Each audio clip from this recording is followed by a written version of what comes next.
I'm not gonna try to oversell it or anything, but this is the best hot sauce in the world. So, yeah, I mean, in the world. I call it Kensburn. Get it? Yeah. So I brought one just for you guys. So I'll leave it downstairs, but I did want to announce it so you don't go, where'd this come from? This is my hot sauce. How hot? It's not stupid hot. I don't like things where if you go book, book, and then take a bite, now I can't taste anything else. My mouth is on fire. It's not like that. It has flavor to it. When you taste it, if you put a little on your finger and you go, oh yeah, I taste the smoke. I get the pineapple. I thought it was supposed to. Oh, there it is. That kind of thing. So it's kind of cool. I use it to wake up stuff that needs to be woken up, like the eggs this morning. The eggs are kind of bland, so booka, booka, booka, and hey, it's the best part of the meal. So, fun stuff. All right, let me connect the computer to the screen and we'll get going. But I need glasses to do it. Dang it. Don't get old, you guys. It's not great. Too late. All right, screen sharing. Upstairs TV. So today we are going to be looking at Daniel chapter 10. But before we do that, every morning I get an email with the comic of the day, comic strip of the day from a comic called Zitz. Are you familiar with it? This guy who follows this teenage boy, 11th grader around, and the thing is, he's been an 11th grader for 20 years, so it's kind of, but I love it. I think it's pretty fun. So this morning, because I heard people talking about AI yesterday, like Snapchat just put it on, there or whatever it is, and in previous couple of days ago, the teenage boy named Jeremiah was told the AI to, hey, AI, write me a 3-page paper on Keynesian economics and make it sound like it's from an 11th grader. And the AI responds, why should I? And he's going, oh man, this is getting good. All right, so today's comic has this.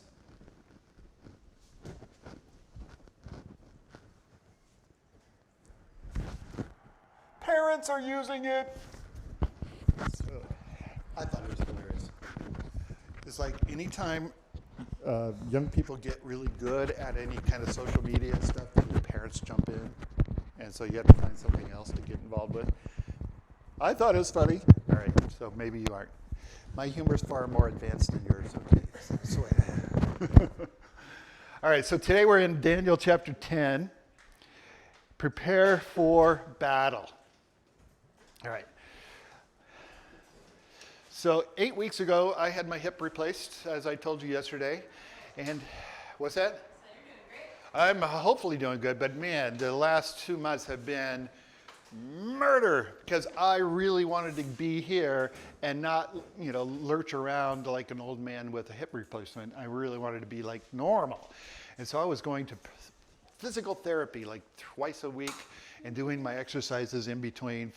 You know about physical therapy?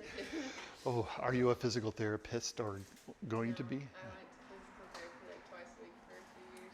For a few years. So she understands. They make you do stuff you don't want to do. And I haven't had a coach like that since I was in high school when I was running and stuff like that. We tend to not want to do what doesn't feel good. We tend to shy away from stuff that's not going to, be comfortable or fun or whatever. So they're having me do stuff that's because they had to cut open my butt cheek and split apart that muscle and do all that to get in there and saw off the bones and pound in metal and stuff like that. So the muscles are not growing. Did I gross anybody out? So it's just been hard, but I had this goal. I wanted to get in front of you guys and stand here and not limp around, So I did it. I prepared myself for this week so that I wouldn't be an embarrassment. Oh, I need to turn on this mic, don't I? Is it on? Okay, cool. All right. So the worst part was the stretching. I was talking to this girl back here. Look how her legs are always like bent in half. You know, I can't do that. My legs go like 90 degrees and then that's about as good as it gets, you know, that kind of thing. I've always been really, really stiff. Even as a kindergartner, remember in kindergarten you would have to get in a circle and sit with your legs crossed, you know, for story time? I would always fall over backwards. I just could never do it, you know, even when I was 4 or 5 years old. So they made me stretch and stretch and stretch, and I hate that part. But that's what you have to do to get your body back in shape when it's been destroyed like that. So today we're going to talk about preparing ourselves spiritually for the battle that's ahead. In Daniel chapter 10, we get a peek into the alternate reality that's just as real as this, but we can't see it. Like the song we just sang, the heavens are roaring. Well, the heavens are right in this room. They're just on a different plane. Heaven is not somewhere up there where everybody goes and they look down on us. Heaven is all around because it's in the heavenly realms. It's in the spiritual realm. It's in a whole different place. And every once in a while in the Bible, God kind of unzips the air and pulls it apart, and you can look in and see what it's like in there. And then he closes it up and zips it. And we get to take a look at one of those times today where God unzips the air, peels it across, and you get to look inside. There was a movie where there was like a portal yes, it was Stranger Things where they found that place and they could walk through and get into a different world and that kind of stuff, you know, so. There's lots of movies like that, but that's kind of like what this is. But the reality of our life in the physical plane is such that we are so unaware of the spiritual world that's going on around us, unless God gives us a little insight now and then, and that's when it becomes real for us. So, in Daniel chapter 10, let's look at verse 1.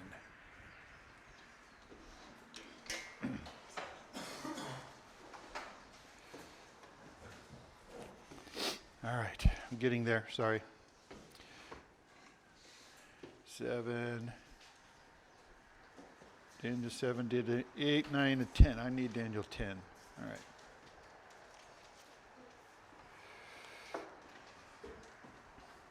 In the 3rd year of Cyrus, king of Persia, a word was revealed to Daniel, who was named Belteshazzar. There we go.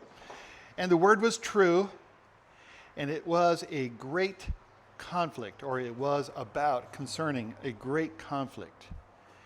And he understood the word and had understanding of the vision. So the first introductory verse talks about a great conflict. All right, here we go.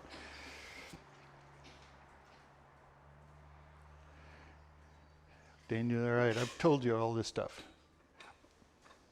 All right, now we go. A great conflict. This word in Aramaic is often used for an army or a whole crowd of people arrayed for battle. It is not just about a battle, it's about this whole army thing that's going on. I'll use this guy over here with the squirt gun on it. So this vision that Daniel had concerned a big conflict, an army, a host of angels, sometimes about a war. And he tried to figure it out. So, great conflict.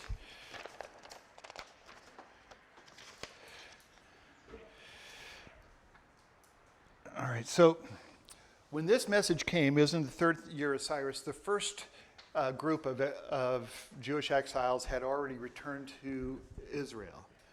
And they found it more difficult than they expected.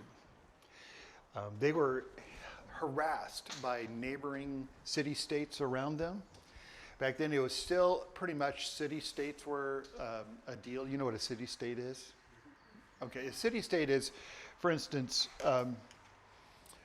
it was a nation to itself. in the city. Like when Jerusalem was a city-state, Jerusalem was where Israel was. And all the surrounding areas aligned itself to that city kind of thing.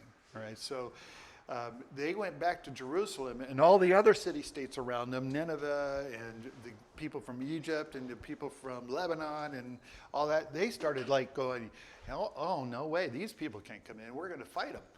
And so they started having to not only just rebuild the temple, they had to defend themselves and try to eke out a living, try to get their farms going again and all that stuff. And the irrigation had all dried up. They had to fix all that stuff. All they got done really was to build the altar inside the temple, but they didn't build the temple yet. And they were getting discouraged. The euphoria of, woohoo, we get to go back home and we got all this help, evaporated.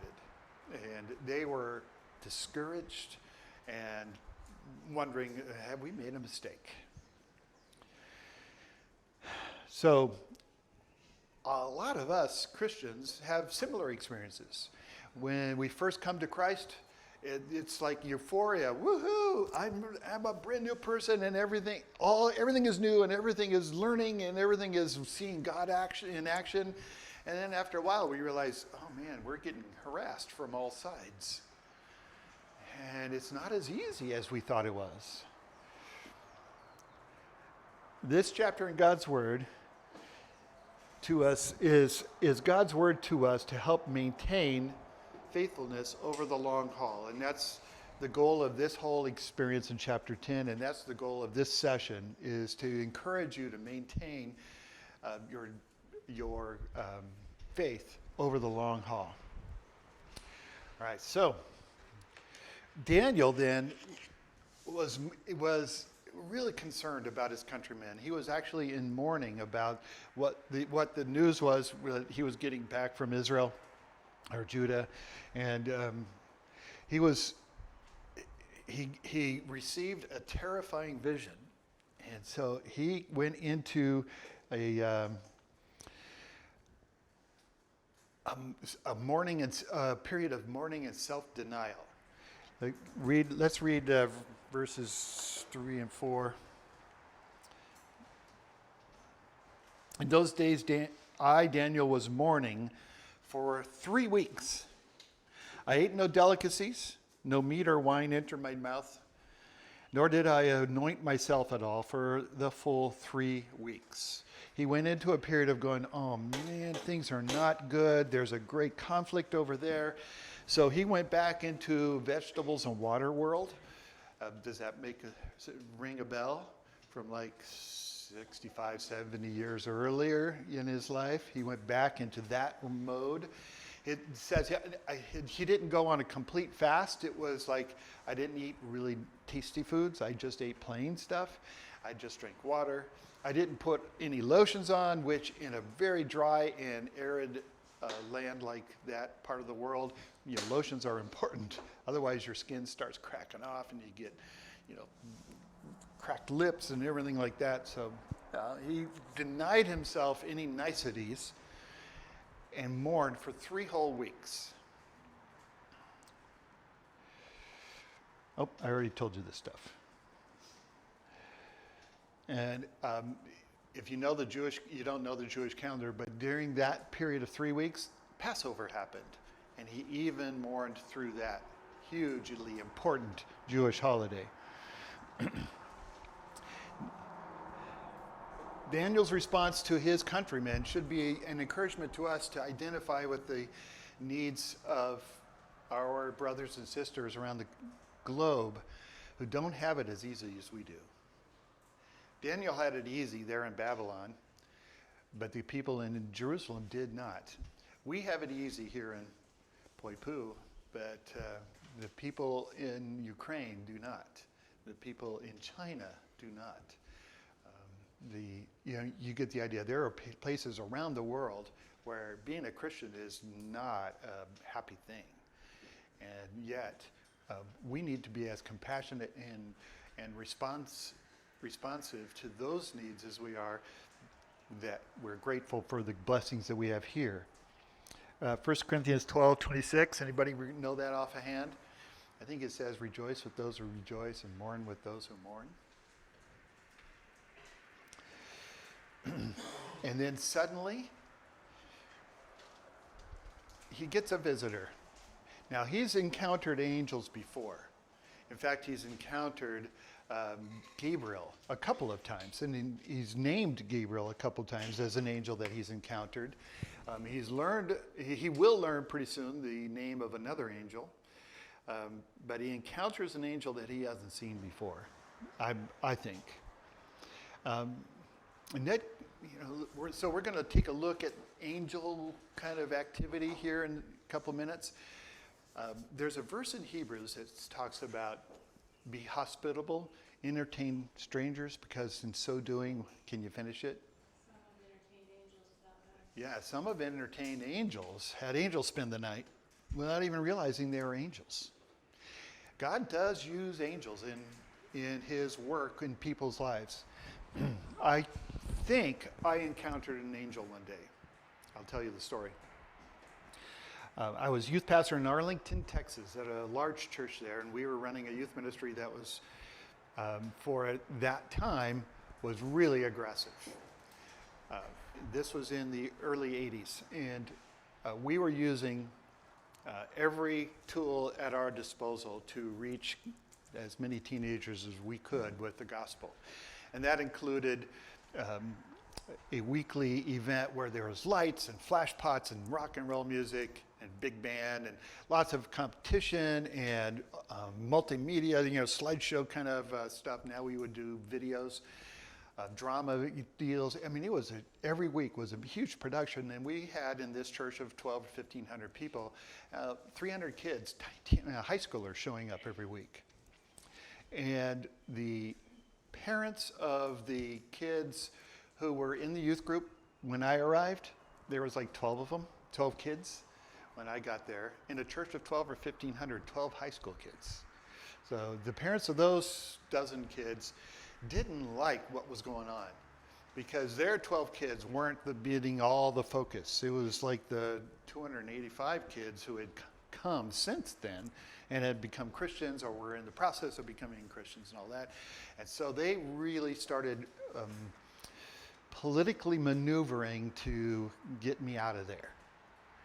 In fact, there was some weeks where there'd be 300 kids in the room, and I'd see back in the back there was like an alcove back there.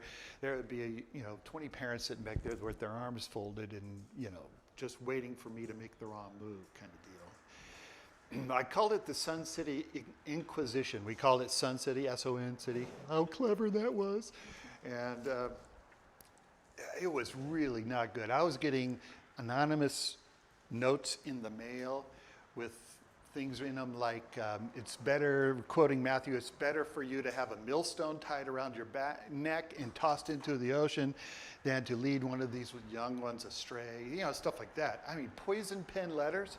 It was a harsh, hard time. I lost sleep. It was just not, it was no fun. One week, my parents were visiting from California, and my dad and I were standing out on the porch of the house in which we had our youth offices. It was in a house kind of across the parking lot from the church. It was on a busy street, 4 lanes, and came down a hill. Cars are going 45, 50 miles an hour and that kind of thing. We were just standing in the porch, and I was telling him about this whole Inquisition thing. And all of a sudden, we hear the sound of brakes squealing and tires and cars coming to a quick stop, and there's an old lady in the middle of the road right in front of our house. I hadn't seen her. So I ran out there, picked her up and got her across the street to the other side. And I said, "Are you all right? Are you all right?" And the traffic started going again. She goes, "Yes, I'm fine." And then she looked me straight in the face, right eyeball to eyeball. And she said, "I'm supposed to tell you, you're doing the right thing. Don't let them stop you." And I went, okay. And I made sure she was okay. I waited for a break in traffic, ran across. And my dad said, "What, is she all right?" I go, "Yeah, but she told me the strangest thing." And I told him what she said, and we both went, "Whoa, that's strange." We turned around to look across the street at her walking down the street, and she was gone. And there was nowhere for her to go. It was vacant lots on the other side of the street. And we both went, Are you kidding me? Was that maybe an angel? It could have been. I don't know. But that's the point of a lot of times angels is in our culture, they don't really make themselves bright and shiny. They don't have big wings and, they just look like people. But this angel that Daniel encountered, oh my goodness, it was nothing like that old lady, if she was an angel. I have no idea. All right, so somebody read verse 4 through 6. Let's see how this guy is described. Now on the 24th day of the first month, as I was by the side of the great river, that is the Tigris, I lifted my eyes and looked, and behold, a certain man, clothed in linen, whose waist was girded with gold and gauze. His body was like beryl, his face like the appearance of lightning, his eyes like torches of fire, his arms and feet like burnished bronze in color, and the sound of his words like the voice of a multitude. There we go. So this amazing creature shows up out of nowhere, blazing, like eyes like headlights. The words that Daniel had to describe things like burnished bronze. I can imagine a superhero character showing up with like lightning coming out and huge, and his voice was huge and all that kind of stuff. This guy was awesome. He was incredible. And we wonder, who was he? Was he Gabriel again? But I don't think so, because Daniel had already met Gabriel, and this guy didn't look anything like Gabriel at all. This guy was incredible. Maybe it was a cherubim? What do you think of when you think of cherubim? Do you think of this? That's what I tend to think of. Oh, little cherubs. They're little chubby little babies with wings, right? No. There's crazy, shining, bright angels with 6 wings.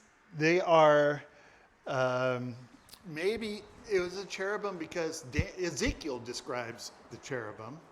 It has lots of the similar characteristics to the way Daniel described this guy.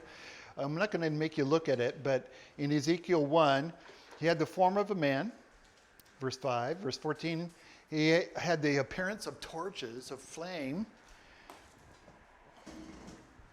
His limbs gleamed like polished bronze.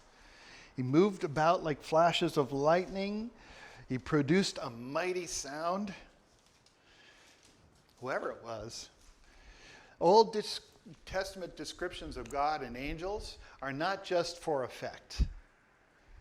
They are intended to communicate something about God in the form of this angel. They are representing God in some way or another. So their appearance emphasizes an aspect of the message that's going to come. So this guy was powerful. He had the linen, yes, his linen garment is used by the priests. It represents purity and holiness. He gleamed and pulsed with light and sound. I mean, it was just an incredible experience for Daniel. And so that Daniel basically was knocked off his feet. All these attributes point to God's glory. You know what God's glory is? A lot of people say it's his light. It's like the glory of the Lord shone around them, that kind of thing. It's like God's overwhelming, powerful presence. Boom, that's God's glory. Now, we often use God's glory as his reputation. We want to glorify God. We want to make him look good. We want to tell him how cool he is. But really, it's about his power and light, his presence. This is a very different depiction of God than what we normally see in our world today. In our world, God is pretty mild-mannered. He's like Mr. Rogers, or maybe Santa Claus. He's far too kind and friendly to really be powerful or to send anyone to hell. That's not the God we want. We want the nice, friendly neighborhood guy who's anybody who's welcome in my neighborhood, you know? And Satan would love for us to think that obedience to God really doesn't matter. I mean, if you're going to obey God, or why would you want to obey the God who just says, hey, I really just love you. I'm good with the way you are. We're fine. We're good. Why would you have to obey God then? But if God is powerful and awesome and you are supposed to respond appropriately, then there's a reason to, there's motivation there to obey a powerful God. Not so much a friendly God. You just want to be friends with the friendly God. You don't need to obey him, In fact, what is the beginning of wisdom? The fear of the Lord. And that doesn't mean to be afraid of him. It means to recognize how incredibly powerful and awesome he is and how little teeny tiny we are. That recognizing the difference between us and him is the fear of the Lord. And in our culture today, we've tried to take God and make him more like us so that there's not a whole lot of difference, so there's no fear of the Lord required. Does that make sense? So Satan would love nothing for you, nothing else to think that, obeying God is not that big a deal because God is he's just a friendly Santa Claus type guy. So now we get into a delayed message in verses 10 through 11:1. I'm going to highlight some of the verses for you so that we don't have to read the whole dang thing. But I encourage you to read it sometime during the day when you have a chance.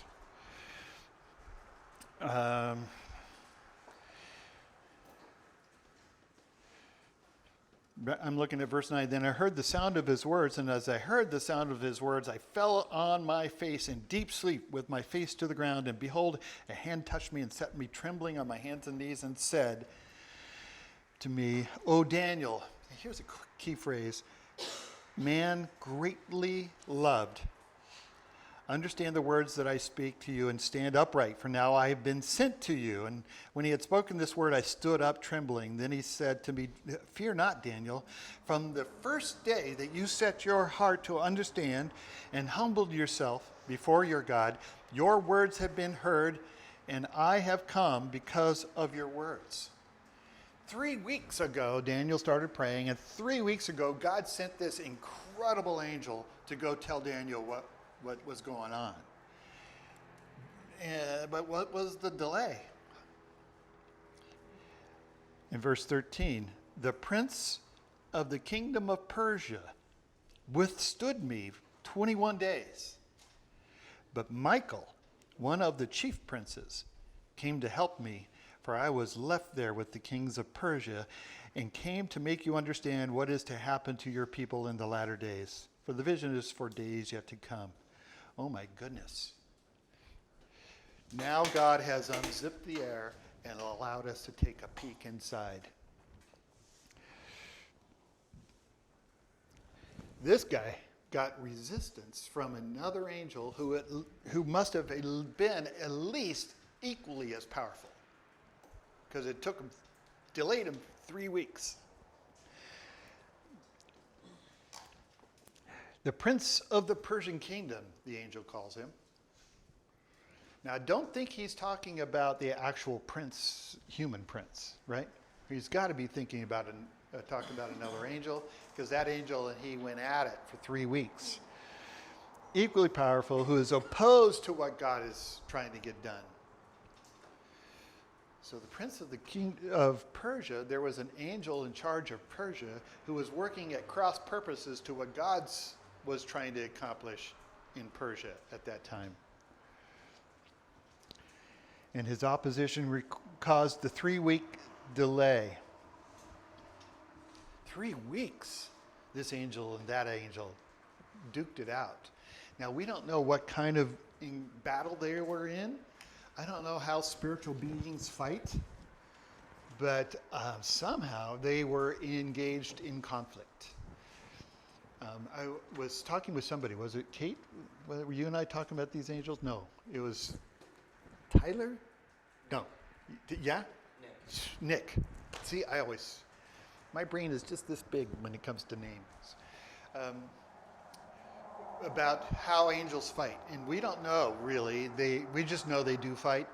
But it could be that the angel, that angel that's Satan's side of things was like maneuvering people and causing this to happen, and this guy had to go, oh, I have to go fix that, and then this guy would do this, and the other angel would go, and there was the interplay with the people and the power structures and the decisions that were being made. It could be that was the conflict, and the guy just couldn't get away, because if he left, then all this bad stuff would happen. Or it could be that they just went at it, kaboom. We don't know. It doesn't tell us. All it tells us is that the angel from Satan over the nation of Persia was resisting God's angel and his task to go tell Daniel what was happening. And an important point to remember about this, Satan's angels cannot confound God's progress. They can just delay it. I might get standing in front of the thing. Satan's antagonism to God can sometimes be seen in this kind of delay, but he can never thwart what God is doing. He can only delay. He cannot thwart God's purposes. All right, let's take a pause here. Any question marks over your head, or yeah buts or what ifs about this whole angel thing? Yeah. I had like a million ad buts or what ifs, but one of them is like, if God wanted to, could he just say, just set out a path before this messenger angel, Yeah, I imagine he could, but I think this is all on purpose to give us insight. Yeah. But God could do whatever he wanted. Kind of like they'll say the idea that while Jesus was on the cross, he could have called 10,000 angels, but he didn't. God can create an army of 10,000 angels that create a wedge force and deliver this guy to Daniel right away. Yeah. And one other thing too is if it's the prince of the Persian kingdom, right? Yep. Does that mean that there's a demonic force over every nation? You can extrapolate some of that, but I'm not sure exactly how far that goes. We'll see in a minute that this guy says, I've got to go back and fight this guy. And then it's the Prince of Greece. Remember the statue and how things went from Babylon to Persia, Media to Greece to Rome, So, and then I got to fight the Greece guy, and so on and so forth. One verse we did read says, he's the prince of the kingdom of Persia is stood in 21 days. Michael, chief princess, came to help me. I've been left there with the kings of Persia. Yes, so there's more than one. So, and maybe the kings of Persia are talking about the humans. We don't know. I know. It's not clear. Maybe that phrase, the kings of Persia, Michael was left there with the kings. Maybe those are the people that those angels were influencing. And God's angels were trying to influence one way. The demon was trying to influence them another way. It could be that. Or it could be a bunch of other angels. And they're all duking it out. But we do know. There's no other princes and kings of countries that are angels. No, the prince of Persia is an angel. That's the way that angel described him. And then later on he says, Michael came and helped me, and I was left there with the kings of Persia, which could be even greater angels in charge of that. It's the language that we get to deal with in the Bible here. It's not Western rational kind of language. It's Eastern symbolic language. This battle continues, like she was just saying. I'll read it.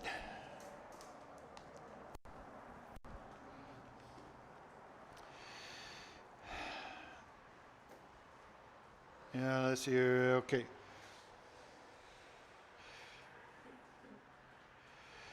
Verse 20 says, then he said, do you know why I've come to you?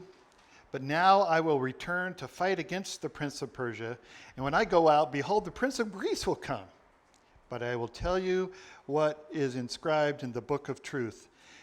And there's none who contends by my side against these, except Michael, your prince. So Michael is one of the chief angels, so that we can tell there's hierarchies in angels. Michael is like one of the really studly ones, and he was in charge of Israel and the people of God. And so by extrapolation, he may be in charge of us as people of God. We may now be working in an era where it's not nations dealing with things. It could be that Michael is dealing now with believers, with God's people. Or he could still just be focused on Israel, and we have other angels that are in charge of us in this part. Might be angels in charge of the believers in China who are experiencing such persecution, believers in Ukraine, believers in North Africa, that kind of stuff. So who knows? But the battle hasn't stopped. These guys are still fighting it out 2,500 years later. 2,600 years later. The satanic forces aligned against God's people and plans are formidable. They're adaptable, they're crafty, they're powerful, and sometimes very alluring. Like Paul wrote to the Ephesians, our struggle is not against flesh and blood, but what?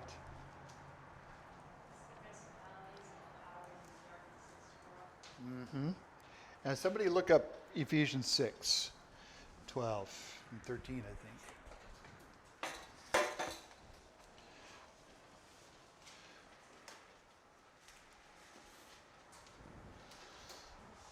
Somebody from this side got it? Ephesians 6, 12, and I think 13. Starts for our struggle is. You got it, Nick? Okay, Yeah. For we wrestle not against flesh and blood, but against principalities, against powers, against the rulers of darkness of this world, against spiritual wickedness in high places. Wherefore take unto you the whole armor of God, that you may be able to withstand in the evil day, and having done all to stand. Having done all to stand. And all these powers, principalities, spiritual wickedness in his thing says high places. Yours might say heavenly realms or in heavenly places. That means right here, but just in a different zone, in a different plane. But it affects us. They can see us. We can't see them unless God sends them to us in a visible form. But that battle continues.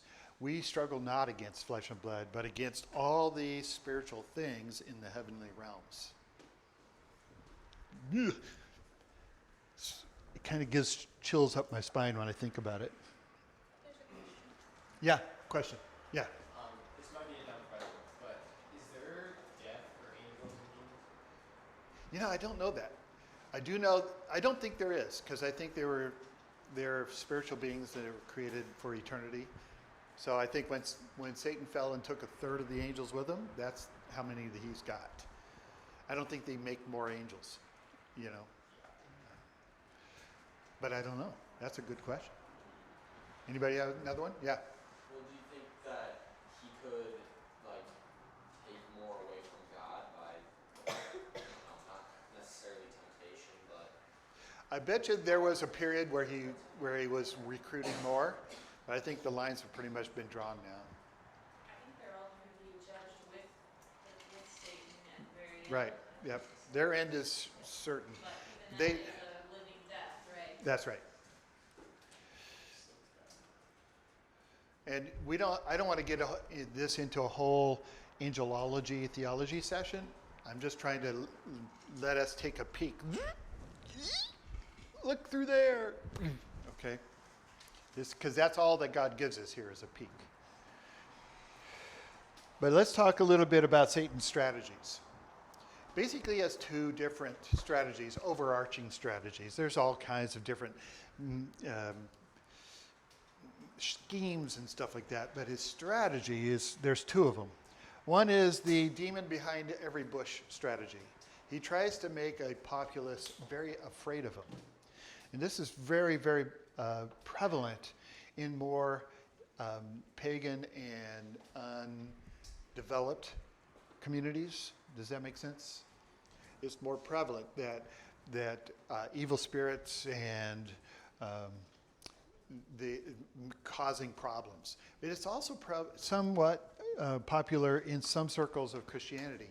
You might hear a lot of some people say, oh, that person has a spirit of alcoholism. We need to pray against the spirit of alcoholism. Or that person has a spirit of bitterness, that demon of bitterness we got to get rid of. Or we need to pray for a hedge of protection around this so the demons can't get. That's kind of all this demon behind every bush kind of thinking. All right? It's kind of like you don't know. So it's not that it's bad. Right. Like, at least for protection from demons, it seems like that's not. It's not bad. This is just one of his strategies. It is a strategy, but we can take it a little too far by blaming every negative thing on demons. Instead of personal responsibility, I'll just blame a demon. Satan and his minions really are powerful. But this approach, seeing him behind anything and everything that goes bad, gives him way too much credit. Because people are just, as bent toward evil as always. And people create evil as well. The second strategy, let me point. The angelic messenger to Daniel, whoever this guy was, didn't tell Daniel, okay, pray against these demons. Okay? He was there so that Daniel could recognize and celebrate and remind himself about God's power. And as this event in chapter 10 shows. So that's when you think about demons behind every bush strategy that Satan uses, recognize God's power is greater than theirs. And the angel said to Daniel, peace, be strong. And Paul urged the Ephesians to be strong in the Lord and to having done everything to stand. So that's what we want to do too. The second strategy is the opposite. Instead of seeing a demon behind every bush, we just don't even think there are demons. We don't recognize that Satan is engaged and involved at all. We just don't even consider it. And this is probably the one that was most prominent in the world we live in, our culture, our current situation. Satan would rather that people just kind of don't believe he exists so that he can carry on his work without being noticed. Instead of a roaring lion walking about seeking whom he may devour, Satan goes around as an angel of light, and people don't even recognize him. And he enslaves people not through domination, but through seduction. He sets up traps, and we and everyone else walk right into them.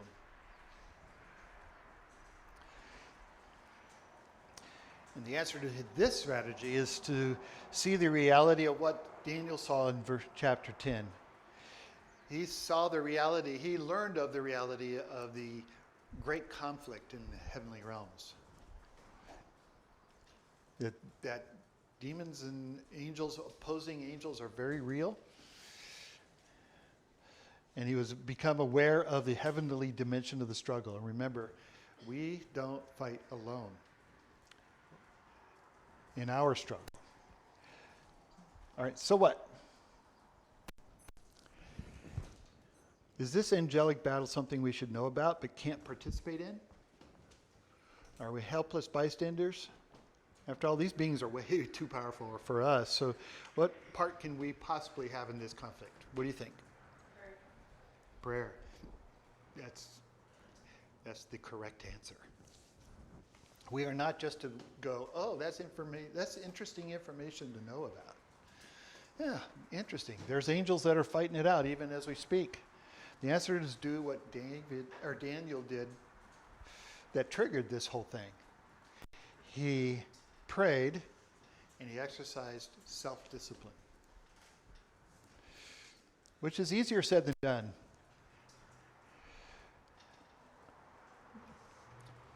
I like what I wrote in this bullet point. When we pray, we who are weak, trembling human beings, like Daniel was in chapter 10, engage in the cosmic conflict that has vast,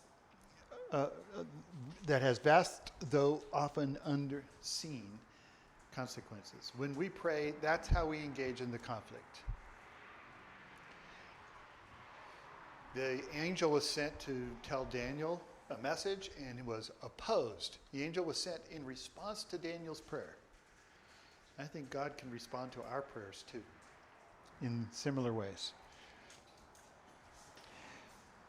Paul, after encouraging his readers to be thoroughly prepared for battle, ended by urging them to pray always with all kinds of prayers. Unfortunately, we pray sometimes for little kinds of prayers, small kinds of requests. So enlarge your vision of what God is doing and increase the boldness of your praying and your self-discipline. That's how you engage in the spiritual battle that we can't see going on, but it's just as real as being in this room right now. We realize that God is in control. This is the whole message of Daniel. God is in control.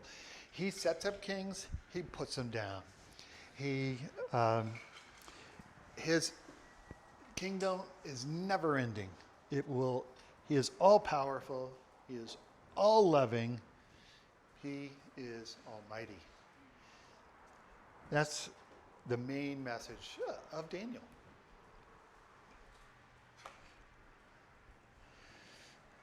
Just remember that our victory in this conflict does not require or rest on our prayer and self-discipline, because the final victory has already been won, right?